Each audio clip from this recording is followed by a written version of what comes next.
बिस्मिल्लाहिर्रहमानिर्रहीम अस्सलामुअलैकुम वरहमतुल्लाहि वबरकातुहू।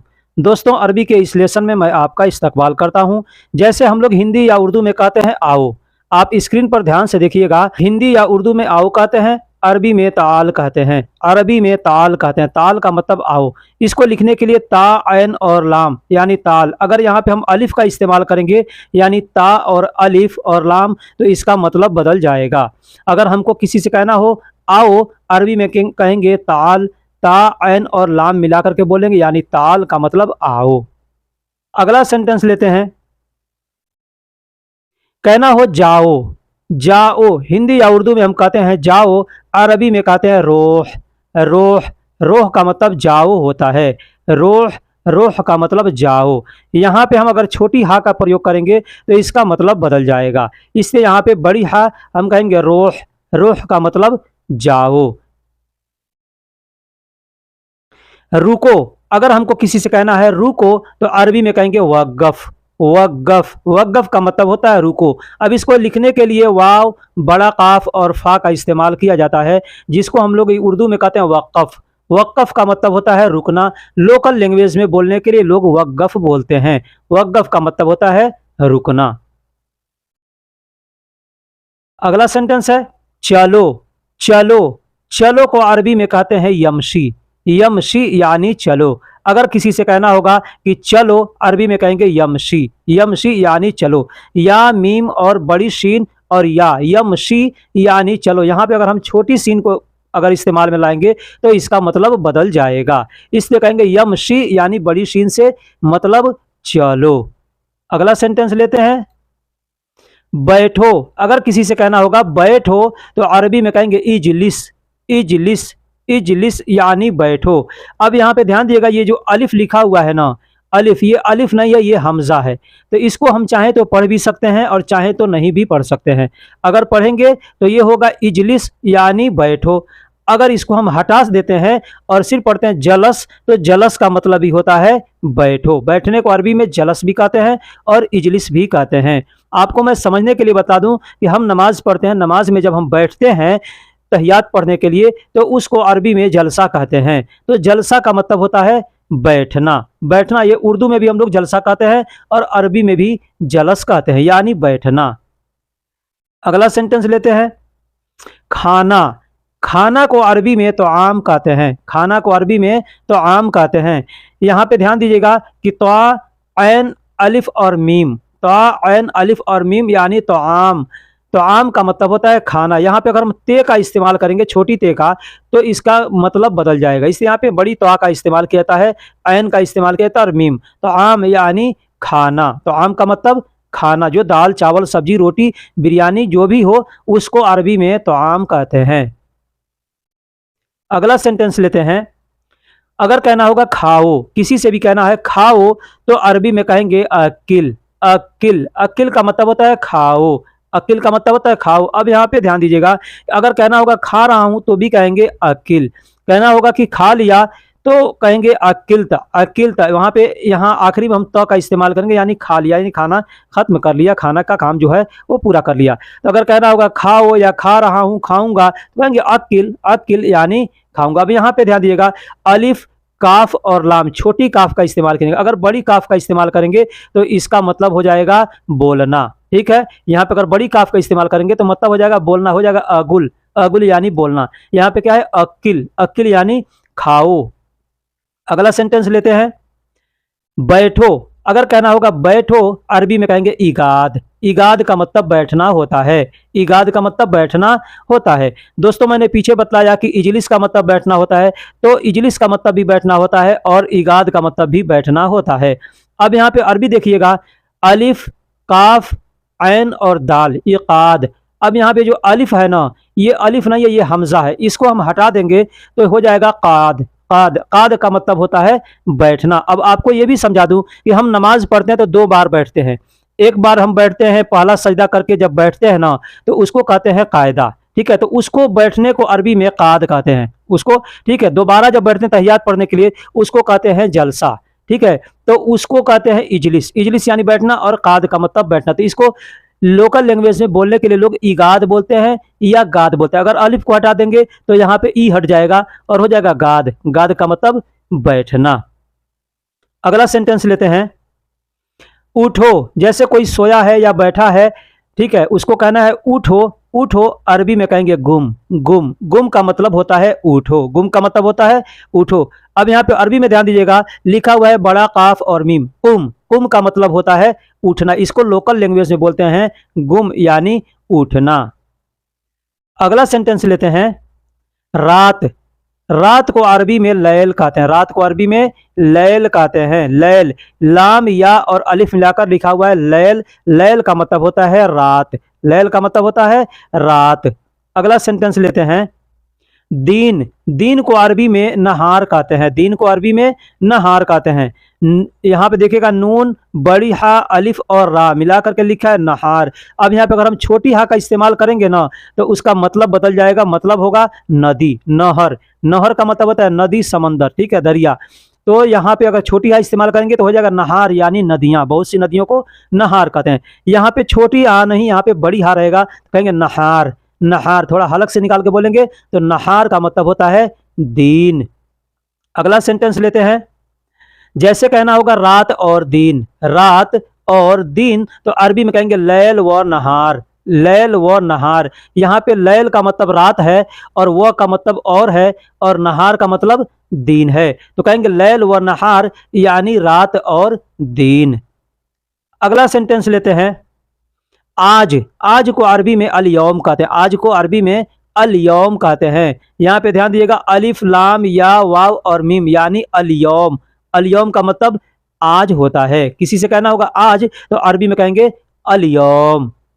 नेक्स्ट सेंटेंस लेते हैं, कल। अगर कहना होगा कल, कल तो अरबी में कहेंगे बुकरा। बुकरा, बुकरा यानी कल। यहाँ पे ध्यान दिएगा, बा काफ, बड़ा काफ, यहाँ पे छोटा काफ नहीं रहेगा। अगर छोटा काफ रहेगा तो इसका मतलब बदल जाएगा, ठीक है। बड़ा काफ, रा और अलिफ, बुकरा। बुकरा, बुकरा का मतलब होता है कल, यानी जो आने वाला कल है, आज के बाद जो आएगा उसको अरबी में बुकरा कहते हैं। अगला सेंटेंस लेते हैं, परसों। अगर कहना होगा परसों तो अरबी में कहेंगे बाद बुकरा। बाद बुकरा। अब यहाँ अरबी में ध्यान दीजिएगा, बा ऐन और दाल। बा ऐन और दाल यानी बाद और बुकरा। अब यहाँ पे अलिफ, अगर बा के बाद अगर हम अलिफ लगाते हैं तो इसका मतलब बदल जाएगा, या यहाँ पे बाद के में हम दाल के जगह पे ज्वाद लगाते हैं तो उसका मतलब बदल जाएगा, ठीक है। तो यहाँ पे कहेंगे बाद बुकरा। बाद बुकरा यानी परसों। कौन सा परसों? आने वाला परसों। अगला सेंटेंस लेते हैं, दूसरा। दूसरा को अरबी में कहते हैं तानी। दूसरा को अरबी में कहते हैं तानी। तानी का यहाँ पे हमने दो सेंटेंस दिए हैं, ठीक है। जैसे दूसरा को हम लोग हिंदी उर्दू में कहते हैं दूसरा, तो अरबी में दो तरीके से बोलते हैं। यहाँ पे पहला है तानी। यहाँ पे देखिएगा सानी लिखा हुआ है, ता अलिफ नून या, सानी। अगर यहाँ पे ता देंगे तो इसका मतलब बदल जाएगा, ठीक है, कहेंगे तानी। लेकिन बोलने के लिए लोकल लैंग्वेज में लोग बोलते हैं तानी। दूसरा दूसरा है यहाँ पे बाद। बाद हमने पीछे बताया कि यहाँ पे दाल अगर लगाएंगे तो मतलब हो जाएगा बाद यानी दूसरा दिन, ठीक है। दूसरे दिन के लिए वहाँ पे बाद बुकरा हमने बताया।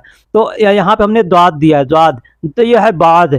बाद का मतलब भी होता है दूसरा। अब ये कहाँ पे इस्तेमाल किया जाता है? जैसे कहते हैं ना हम लोग अपने देश में कि दूसरे लोग, दूसरे लोग कहते हैं, हाँ, दूसरे लोग ऐसे कहते हैं या बाद लोग ऐसे कहते हैं। हम लोग कहते हैं ना अरबी में, उर्दू में या हिंदी में, बाद लोगों ने कहा है यानी दूसरे लोगों ने कहा। तो यहाँ पे बाद का मतलब भी होता है दूसरा, ठीक है। ये जो दूसरा शब्द है ये तानी भी कह सकते हैं और बाद भी कह सकते हैं। अगला सेंटेंस लेते हैं, दूसरा। दूसरा को अरबी में गैर भी कहते हैं। गैर, यहाँ पे देखिएगा गैन या और रा, गैर का मतलब होता है दूसरा। यहाँ पे गाफ का इस्तेमाल नहीं कर सकते, जैसे कि अरबी में गाफ होता ही नहीं है, गैन होता है। तो गैर का मतलब भी होता है दूसरा। गैर का मतलब भी होता है दूसरा। अगला सेंटेंस लेते हैं, स्पेशल।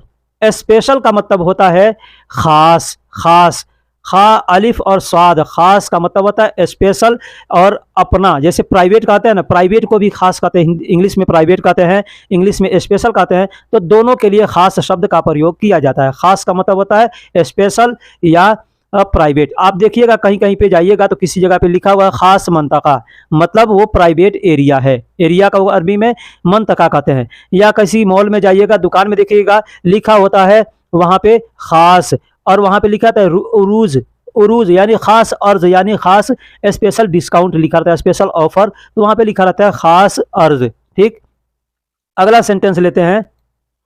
लॉन्ड्री को अरबी में मगसला कहते हैं। लॉन्ड्री को अरबी में मगसला कहते हैं। अब लॉन्ड्री दो प्रकार की होती है, एक गाड़ी वॉशिंग करने के लिए, एक कपड़े वॉशिंग करने के लिए। जो कपड़े वाले होते हैं उसको भी लॉन्ड्री कहते हैं, मगसला कहते हैं, और जो कपड़े वाले होते हैं उसको भी मगसला कहते हैं। अगला सेंटेंस लेते हैं। काम, काम को अरबी में शुगुल कहते हैं। काम को अरबी में शुगुल कहते हैं। अब यहाँ पे देखिएगा बड़ी शीन, गाफ और लाम, शुगुल। शुगुल का मतलब होता है काम। अब यहाँ पे छोटी सीन अगर हम लगाएंगे तो इसका मतलब बदल जाएगी। इसे बोलने के लिए शुगुल, शुगुल, शुगुल का मतलब काम। थोड़ा सा सिटी के टाइप का मुंह बना करके बोलेंगे, शुगुल यानी काम। अगला सेंटेंस लेते हैं। चालू करना, चालू करना को यहाँ पे शगल कहते हैं। अब यहाँ पे ध्यान दिएगा, शुगुल का मतलब काम होता है, हमने सेम सेम लिखा हुआ सेम सेम है, बड़ी शीन, गाफ और लाम, लेकिन उसको शुगुल कहते हैं और इसको शगल कहते हैं। चालू करना को अरबी में शगल कहते हैं। अब क्या चालू करना, गाड़ी चालू करना, मशीन चालू करना, कुछ भी चालू करना हो तो शगल कहते हैं, लेकिन आमतौर पे लोग शुगुल उसको भी बोल देते हैं क्योंकि लिखने में सेम सेम अल्फाज आते हैं। अगला सेंटेंस लेते हैं। नया को अरबी में जदीद कहते हैं। नया को अरबी में जदीद कहते हैं। ये नया शब्द है, इसको जदीद कहते हैं। यहाँ पे अरबी में देखिएगा जीम दाल या और दाल लिखा है, जीम दाल या और दाल यानी जदीद, मतलब नया। अगला सेंटेंस लेते हैं। पुराना, पुराना को अरबी में गदीम कहते हैं। पुराना को अरबी में गदीम कहते हैं। अब यहाँ पे देखिए जा, हिंदी में लिखा हुआ है गदीम, अरबी में लिखा हुआ है कदीम, बड़ा काफ दाल या और मीम, कदीम। कदीम का मतलब होता है पुराना। लोकल लैंग्वेज में लोग गदीम बोलते हैं, हालांकि लिखने के लिए कदीम लिखा जाता है, मतलब पुराना। ये अल्फाज उर्दू में भी इस्तेमाल किया जाता है। आदमी कहता है कदीम यानी पुराना। अगला सेंटेंस है। यहाँ, यहाँ को अरबी में हिना कहते हैं। यहाँ को अरबी में हिना कहते हैं। अब ये दो जगह इस्तेमाल करते हैं। हिना का मतलब यहाँ या इधर दोनों होता है। अगर कहना होगा यहाँ तो भी कहेंगे हिना, अगर कहना होगा इधर तो भी कहेंगे हिना। अब इसको हिना भी बोल सकते हैं, हुना भी बोल सकते हैं। बहुत से लोग हुना कहते हैं, बहुत से लोग हिना कहते हैं। हिना या हुना दोनों में से कोई भी शब्द बोलेंगे, मतलब होगा उसका यहाँ या इधर। अगला सेंटेंस लेते हैं। वहां, अगर कहना होगा वहां तो अरबी में कहेंगे हिनाक। अल्फाज वही है, आखिरी में क का इस्तेमाल कर दिया जाएगा, क को जोड़ दिया जाएगा, बोलेंगे हिनाक। हिनाक का मतलब होता है वहां या उधर। अब इसको हुनाक भी बोल सकते हैं और हिनाक भी बोल सकते हैं। हिनाक या हुनाक का मतलब होता है वहां या उधर। ध्यान दीजिएगा कि यहाँ से अगर हम क को निकाल देंगे तो हो जाएगा हिना, मतलब यहाँ या इधर। अगर क को जोड़ देते हैं तो मतलब होता है वहां या उधर। यहाँ पर ध्यान दीजिएगा कि हमने दो शब्द दिया है, एक है दूसरा में। अरबी उर्दू में भी लिखा है और में, दोनों शब्द लिखा है। यहाँ नीचे फी का मतलब होता है और में। कहीं पे फी का मतलब है होता है और कहीं पे में होता है, तो इसको दोनों के लिए इस्तेमाल किया जाता है के लिए भी और में के लिए भी। अरबी में कहते हैं फी। अगला सेंटेंस लेते हैं। क्यों, किस लिए। यहाँ पे भी हमने दो शब्द दिया है, एक क्यों, दूसरा किस लिए। अरबी में, उर्दू में भी देखिए क्यों और किस लिए हमने लिखा है। अरबी में कहते हैं लेश, लेश। यहाँ पे देखिएगा लाम या और बड़ी शीन, लेश का मतलब होता है क्यों या किस लिए, दोनों के लिए इस्तेमाल किया जाता है। क्यों के लिए भी और किस लिए भी अरबी में लेश कहते हैं। अगला सेंटेंस लेते हैं। क्यों या किस लिए, सेम सेम हिंदी या उर्दू का अल्फाज वही है, अरबी का अल्फाज यहाँ पे चेंज है। पीछे हमने बताया था कि लेश कहते हैं, यहाँ पे हम बता रहे हैं कि लेमाजा कहते हैं। यहाँ पे अरबी में दिखेगा लेमाजा, लिमाजा, लाम मीम अलिफ दाल और अलिफ, लिमाजा। अब इसको बहुत से लेमादा बोलते हैं, ठीक है। तो लिमाजा या लिमादा कोई कहे, इसका मतलब होता है क्यों या किस लिए। अगला सेंटेंस लेते हैं। क्या, क्या हिंदी या उर्दू में क्या कहते हैं, अरबी में माजा कहते हैं। पीछे मैंने बताया कि लिमाजा, यहाँ पे अगर लाम का इस्तेमाल कर देंगे तो हो जाएगा लिमाजा, मतलब क्यों या किस लिए, ठीक।